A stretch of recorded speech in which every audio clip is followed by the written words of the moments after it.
how to deal with them next time. I'm going down to the next floor. I'm going downstairs while they do that. I'm heading downstairs as well. Guys, it's Trip. There's nothing bad can happen.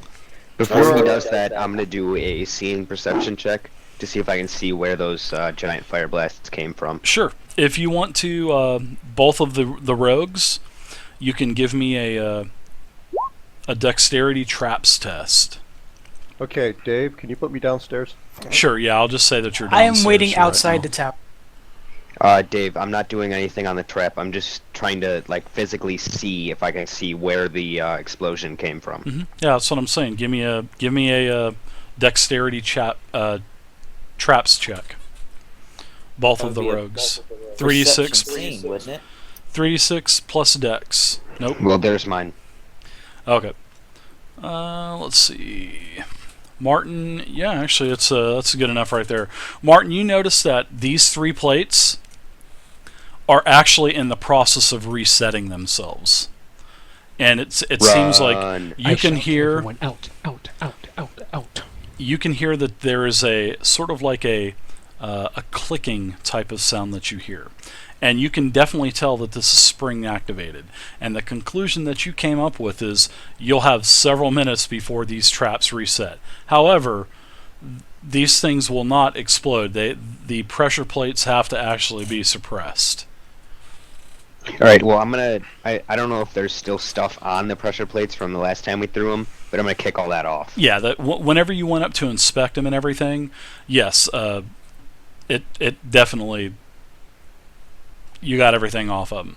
And as for when you were inspecting everything, the walls and everything, there were several ports on the walls that would actually, sort of like false doors, and that is where the flames came from.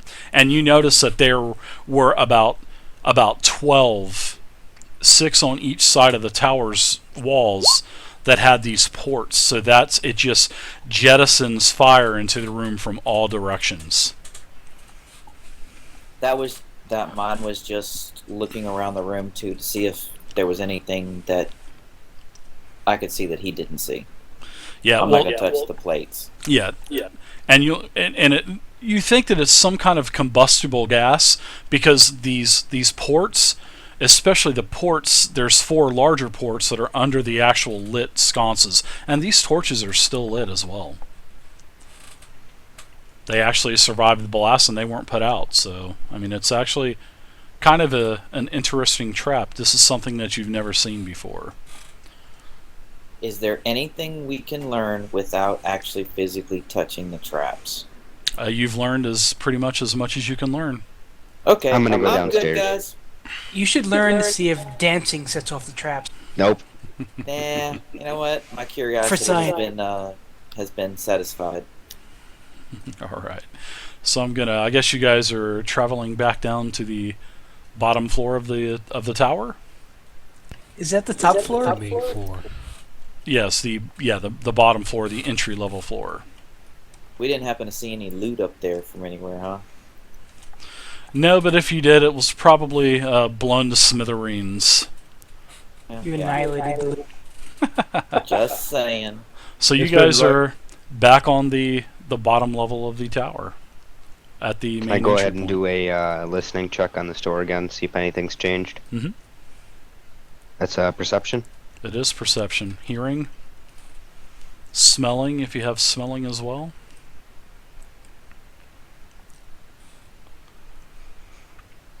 Dave, can you ping the one that has the skeleton noises behind it? That's the door on the right-hand side, which is on the east. 15. Thank you. Yep, you're welcome. I want to feel the door he's listening to. I got a 15 on my list. You guys are all doing... You guys, I'll just tell you, you notice that everyone can hear bones now. And you can actually... It smells like death beyond the store.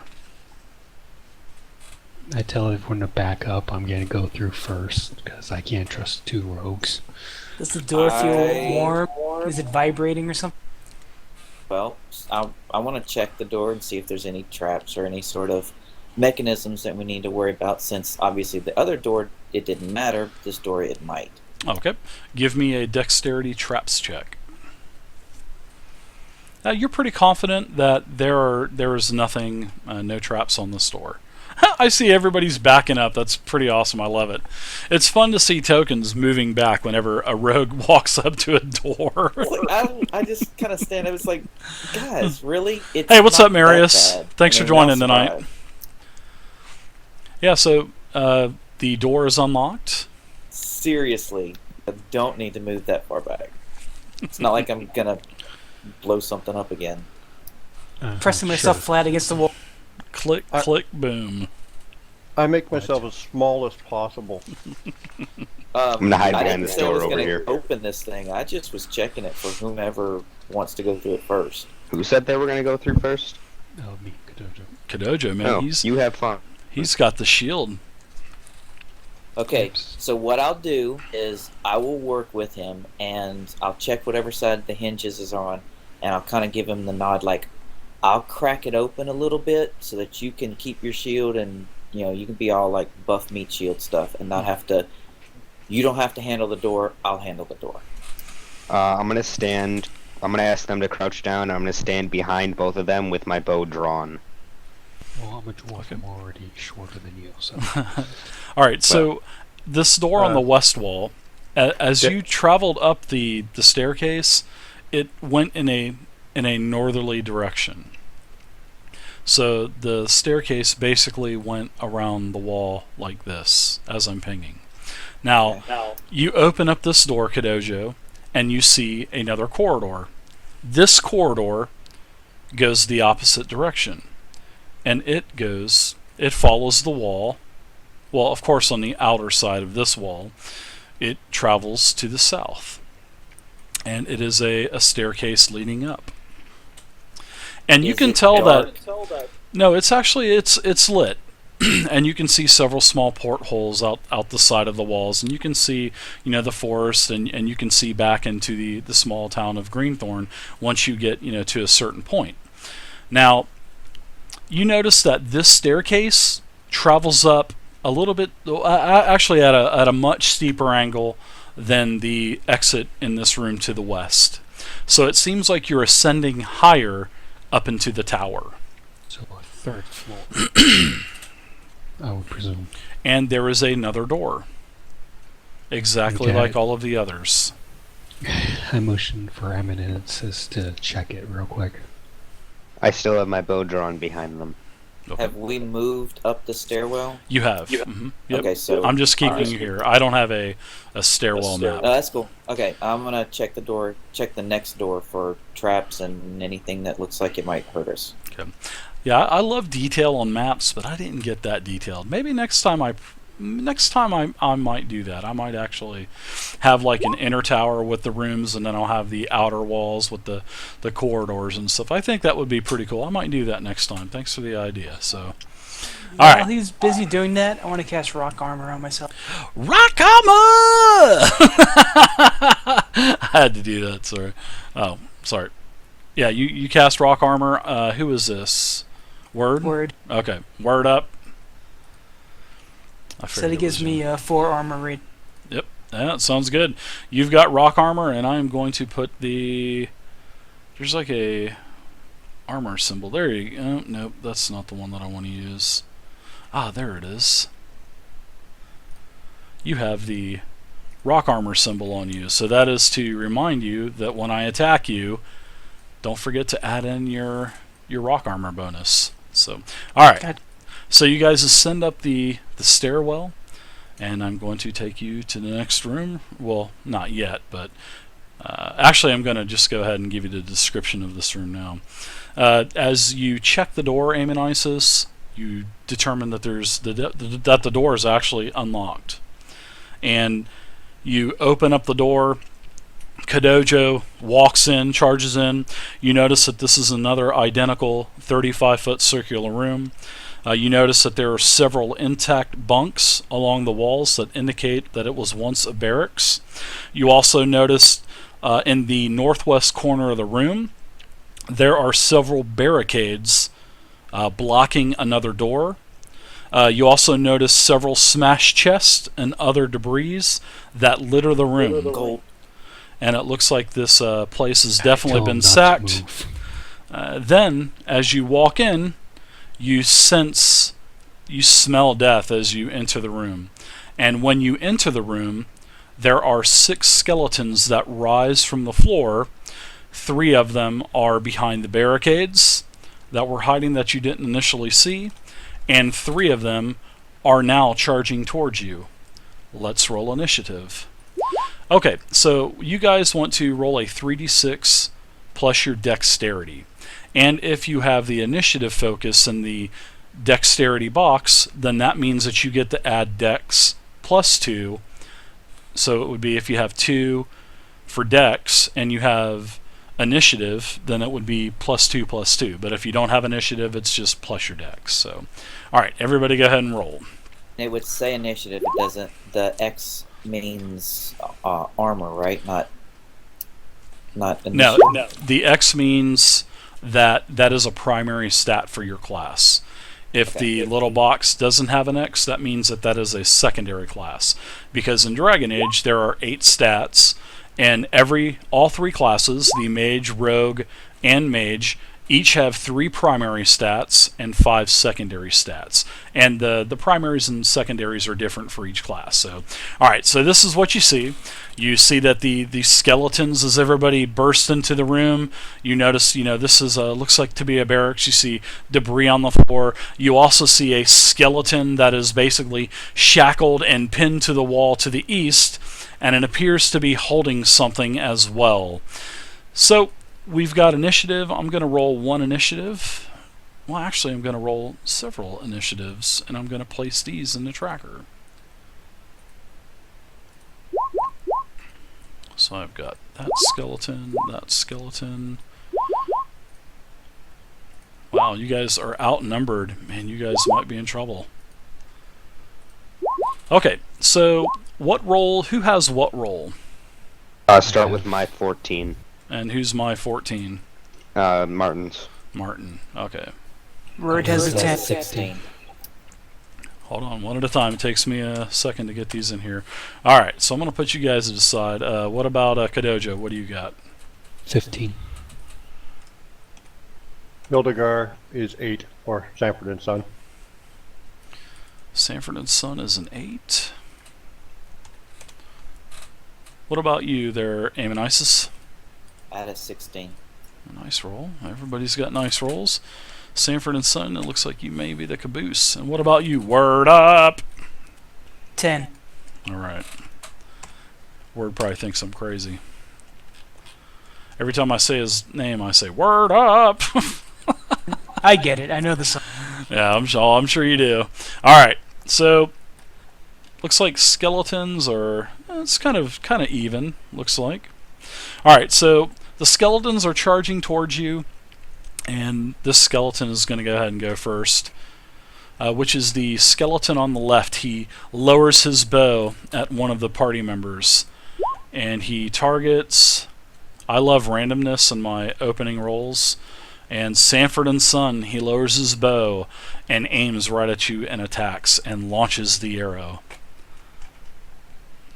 Do a Neo. Get out the way. Mm-hmm. Right? It would have hit me. Lean back sharply.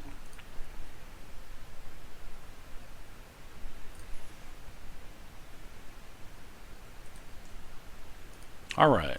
So it looks like it is an 11 versus your armor class. Is that a hit? Well, actually it's not armor class. It's called defense. And on your tokens, you'll see, green is in the middle. That's your life. Blue for the mages is on the right when you target your token. That's your mana points. On the left, there's 2 numbers. The first number is your actual defense, which equivalent to Dungeons and Dragons and other games, it's armor class. The other, the slash and then the other single digit number, that is called your armor rating. And for Sanford and Son and Werdd, you guys didn't play yesterday, armor rating works like this. If you get hit for 12 damage and say that your number, Sanford and Son and Werdd, are both 0, you are going to get hit for the full amount of damage of 12. Now, say if you were playing on Kodojo's character, he has a armor rating of 5.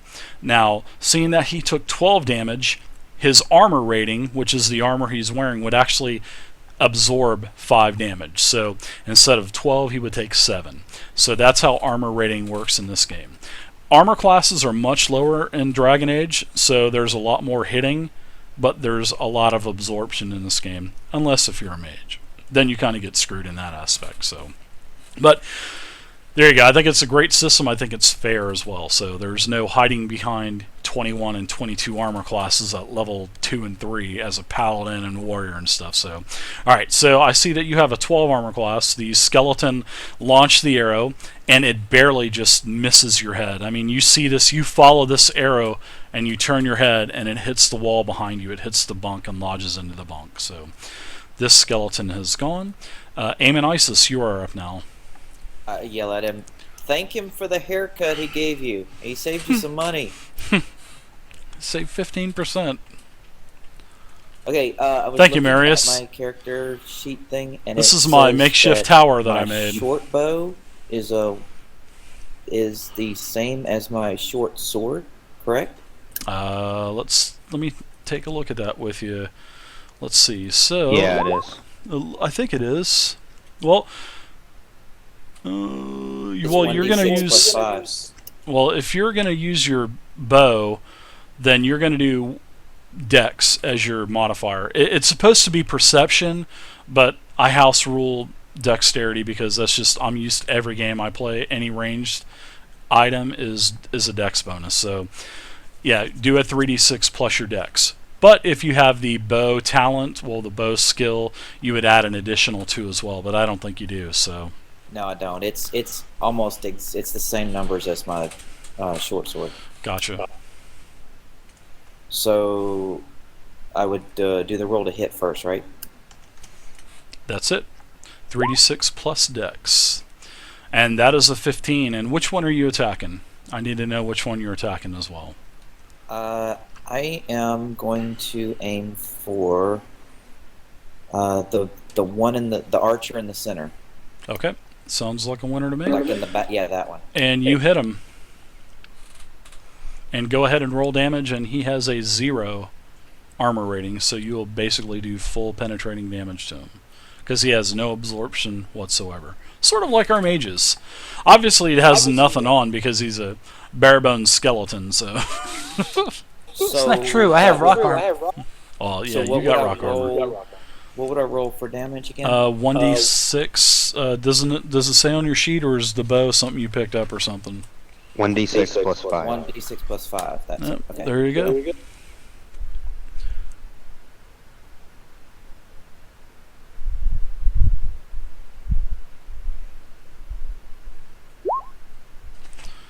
Alright, so you do a total of 8 damage.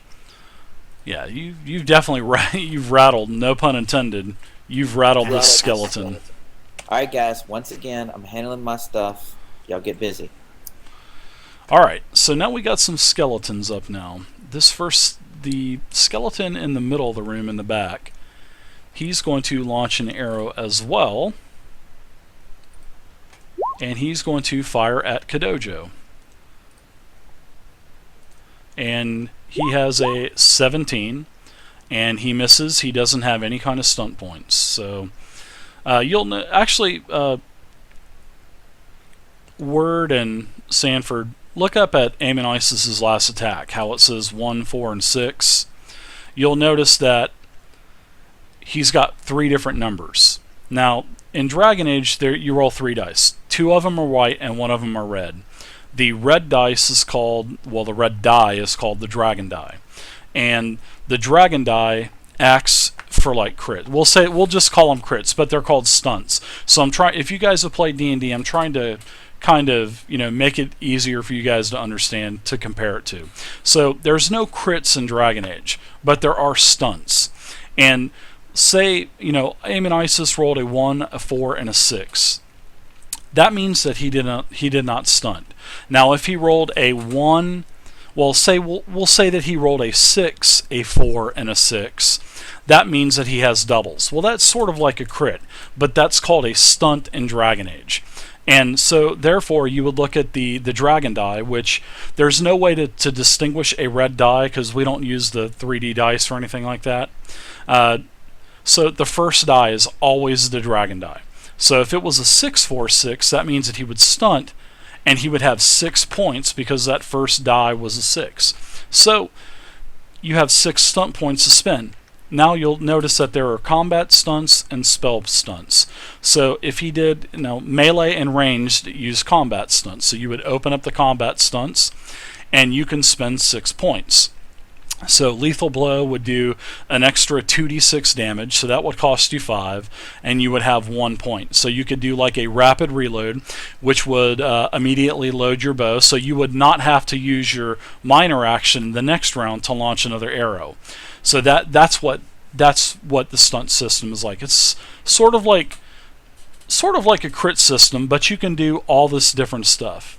And there's actually more in the second box. This is actually all of them combined. I've actually combined the 2 charts and made this. So, yeah, it's pretty cool. It adds a lot to the combat, but it slows things down at first because a lot of people will, miss their stunts and stuff. But I'll remind you if you guys have any doubles or anything. So, but I just wanted to explain that to you instead of just stopping the game when you do it and go on for 10 minutes to explaining it. So, at least you guys kind of know a little bit now. So, all right. Just to clarify, if the roll was 3-5-5, that would mean it's a stunt and you would have 3 points to spend? Perfect. Exactly. That's exactly the way it was. Yep. Always the dragon die can be a double. Any die. Any of the 3 die can be doubles. And the first die will always be the stunt point. So, and you can only use each stunt once unless you use skirmish, which is the top one, which skirmish is actually pretty awesome. You can actually move a target or yourself any direction 2 yards. Now, there's no way to actually distinguish 2 yards in Roll20, so we translate yards to feet to work for Roll20. So each yard is basically 3 feet. So that's how it works. Marius, 2014, thank you for the follow, sir, a couple times. So yep, that's how it works. So, all right, so that skeleton has gone. He's hit, and now I need to roll damage. You take a total of max damage, which is almost max damage, 13 damage, Kodojo, and don't forget to take out your 5 for your armor rating, because so you'll take a total of it looks like 8. My armor rating went up to 14 when I got the shield. Well, so is that that's your absorption. Well, that's your defense. So I'll change that real quick to 14.5, seeing that you have a permanent shield now. It doesn't change. The shield only ups your defense. It does not change your armor factor. Your armor factor is just your whatever armor you're wearing. Like plate mail has a value of 10, leather has a value of 3, chainmail I think is like 5 or 6. So depending on the type of armor you're actually wearing, that's your armor factor. But the more armor you add on, it doesn't add any more armor rating. So you'll take 8 damage, 13 minus 5. So all right, now it looks like SteelinMartin, you are up. So what would you like to do, Steelin? I'm gonna fire at this one right here. Oh, okay, and the middle one? Gotcha. All right. You notice anything about that roll? Yeah, I get stunt points. Yep, and how many do you get? I get a lethal blow. Yeah, you get 2, man. There you go. Because I believe lethal blow is 2 points. Or is it mighty blow? Okay. Mighty blow. Yeah, lethal blow is 5 points. So now see, you got 2, 5, 5. Remember, the dragon die is always the first die. So all right. Because that's the only. I can't throw a red box around that. It's just impossible. So yeah, that's the only way that we can actually tell that the dragon dies first. So yeah, there you go. You got 2 points. 2 points you can spend. You can do a knock prone, mighty blow, pierce armor, whatever you want to do. 13 damage. Okay. So what did you do with your stunt points? I did a mighty blow. Okay, so you added your an D6. extra 1d6. Gotcha. Wow, nice damage. Holy crap, 13. So this, as you shoot this arrow, and it barely flies over the barricade, and it actually hits the breastbone of the skeleton, and the skeleton just shatters into pieces. Torso, rib cage is going over to the right. His skull is clacking as it falls to the ground. So you've killed a skeleton, and he's laughing. Blood. That was my skeleton. Didn't you get first blood yesterday too, Martin? Yep. Man, I got that. I got the first blood with that jump over the hill. Yeah, what do they call that? Buried my KS? sword. KS. Alright. So there you go. You are done stealing. Good shot. And looks like skeleton over here on the left. He's going to engage. He's going to run up and attack Werdd. Oh, man. It is an 11 versus armor class, which I think that's actually a miss. You That's actually, as this skeleton runs up to you and tries to slash with your sword, you're able to actually parry it with your staff. So nice job. All right. A nice little pat on the ass. Good job. Why is Stealing kinda smack back it in over. there? I think that's supposed to be me at 15. Yeah, but I've got you in there twice. Do I not? Do I have somebody that's not in there? Yeah, me, Kodojo. Oh, okay, so this must be you, Kodojo. You're at 15 as well, Kodojo? Yeah, correct. Alright, yeah. I should have said something earlier. Did you notice that? Because I didn't. Sometimes when you add people to the tracker, it gets a little weird, but you are up, sir. Okay. You do notice a skeleton charges right past you and attacks the back line. I'm going to charge up forward and attack the one that's directly in front of me. It looks like the leader.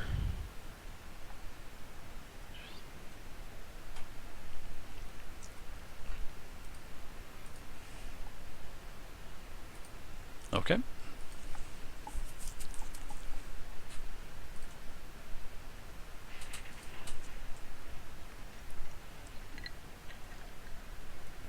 What's the modifier for to hit? You're using a melee weapon, so it would be 3d6 plus strength. Plus sword if you have sword, or if you're using your axe or whatever. Sword. Yeah. So +1 for that charge you did. Yep. And that's also as part of your action as well as charges. You get to add an additional +1.